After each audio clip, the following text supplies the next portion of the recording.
الشیطان الرجیم بسم اللہ الرحمن الرحیم وَإِذْ قُلْنَا لِلْمَلَائِكَةِ اسْجُدُوا لِآدَمَ فَسَجَدُوا إِلَّا إِبْلِيسَ أَبَى وَاسْتَكْبَرَ وَكَانَ مِنَ الْكَافِرِينَ۔ اور اس وقت کے احوال بھی سنو جب ہم نے فرشتوں کو کہا تھا کہ آدم کو سجدہ کرو۔ قرآن پاک واقعے کا صرف اتنا ہی حصہ بیان کرتا ہے جتنے کی ضرورت ہوتی ہے۔ یہ حکم صرف فرشتوں کو نہیں تھا بلکہ تمام مخلوقات کو تھا، چنانچہ سبھی مخلوقات نے حضرت آدم علیہ السلام کو سجدہ کیا۔ تو فرشتوں کا صرف ذکر اس لیے کیا کہ اس وقت کی سب سے عظیم مخلوق فرشتے تھے۔ جب یہ حکم فرشتوں کو ہے تو تابع ہونے کی حیثیت سے باقی سب کو بھی حکم ہے۔ فسجدوا، سبھی نے سجدہ کیا، الا ابلیس، سوائے ابلیس کے، ابا کہ اس نے انکار کیا اور تکبر سے کام لیا۔ حضرت آدم علیہ السلام کو جو سجدہ کیا گیا، اس میں کچھ مفسرین کی رائے یہ ہے کہ یہ حضرت آدم علیہ السلام کو ہی سجدہ تھا اور سجدہ تعظیم تھا، جبکہ کچھ مفسرین کا خیال یہ ہے کہ اصل میں اللہ رب العزت نے اپنی تجلی ڈالی تھی حضرت آدم علیہ السلام کے دل پر، تو وہی جو اللہ تعالیٰ کا ظہور تھا تجلی کی شکل میں، در حقیقت یہ اس تجلی کو سجدہ تھا، اور وہ تجلی اللہ کی صفت ہے۔ جیسے قیامت میں بھی اللہ تجلی ساق فرمائیں گے تو سبھی لوگ جو سجدے کے عادی تھے وہ سجدے میں گر جائیں گے۔ چنانچہ جب بھی اللہ کا ظہور ہوگا تو سبھی لوگ سجدے میں گر جائیں گے۔ تو یہاں پر بھی اللہ تعالیٰ نے حضرت آدم علیہ السلام کے دل پر اپنی تجلی فرمائی، اس تجلی کو دیکھ کر سبھی سجدے میں گر گئے۔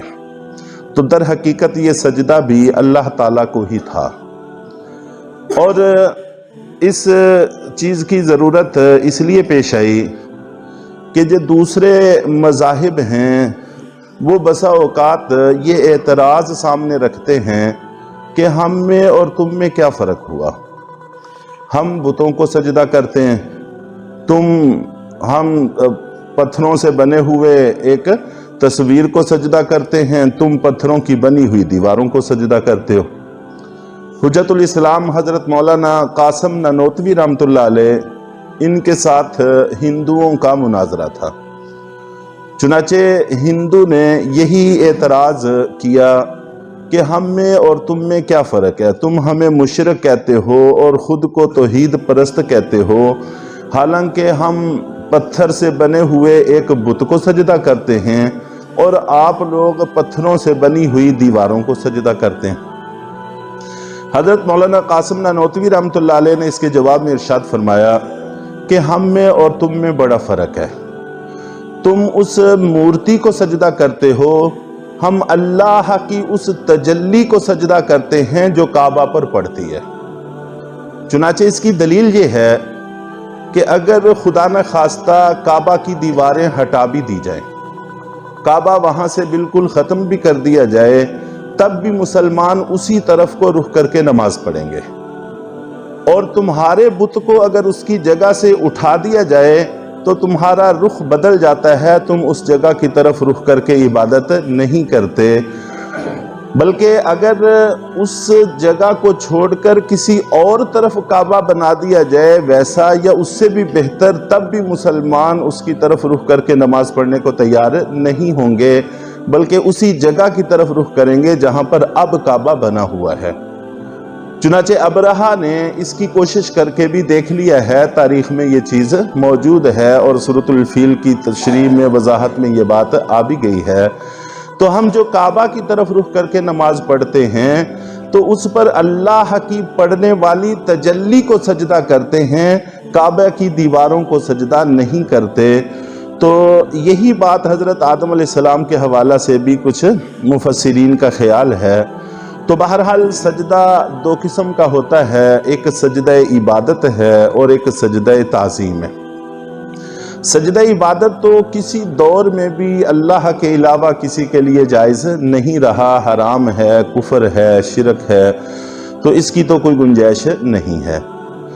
سجدہ تعظیم یہ پہلی کچھ امتوں میں جائز رہا ہے، اور اس امت میں اس کو منع کر دیا گیا ہے، اس امت میں اس کی اجازت نہیں ہے۔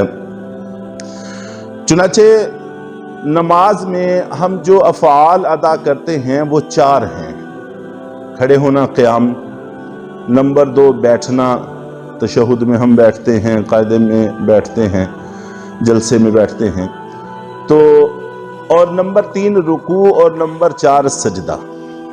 قیام اور بیٹھنا، کھڑے ہونا اور بیٹھنا، یہ نماز کے ساتھ خاص نہیں ہے، نماز کے باہر بھی جائز ہے، اللہ تعالیٰ کے علاوہ کے سامنے بھی جائز ہے۔ ہم چنانچہ ایک دوسرے کے سامنے کھڑے بھی ہوتے ہیں، ایک دوسرے کے سامنے بیٹھتے بھی ہیں۔ اور رکوع اور سجدہ یہ نماز کے ساتھ خاص ہیں۔ ان دونوں حالتوں کو کسی بھی طرح پر کسی اور کے سامنے نہیں اجاگر کرنا چاہیے، بلکہ ہم اپنے طلبہ کو، شاگردوں کو اس بات سے منع کرتے ہیں کہ جب بلائیں تو آ کر پاس بیٹھ کے بات سنا کریں، تو بسا اوقات جھک کر رکوع کی حالت میں بات نہ سنا کریں، کہ یہ بھی مناسب نہیں ہے۔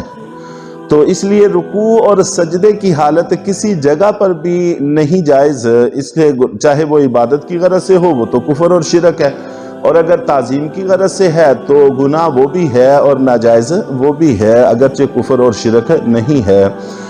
تو یہ تعظیم کا سجدہ پہلے کچھ واقعات میں امتوں میں جائز رہا ہے، جیسے حضرت یوسف علیہ السلام کو حضرت یعقوب اور ان کی اہلیہ اور اسی طرح بھائیوں نے سجدہ کیا، اور قرآن پاک میں اس کا تذکرہ بھی موجود ہے، جو خواب دیکھا وہ پھر پورا ہوا۔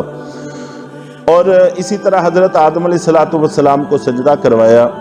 چنانچہ کچھ صحابہ کرام جب باہر ممالک میں تجارت وغیرہ کی غرض سے گئے تو شام کے ملکوں میں گئے، وہاں پر دیکھا کہ لوگ اپنے سرداروں کو سجدہ کرتے ہیں، تو ان کے جی میں یہ خیال آیا کہ یہ باطل لوگ ہیں، جب ان کی تعظیم کی جا رہی ہے تو اللہ کے رسول صلی اللہ علیہ وسلم تو زیادہ حق رکھتے ہیں کہ ان کو سجدہ کیا جائے۔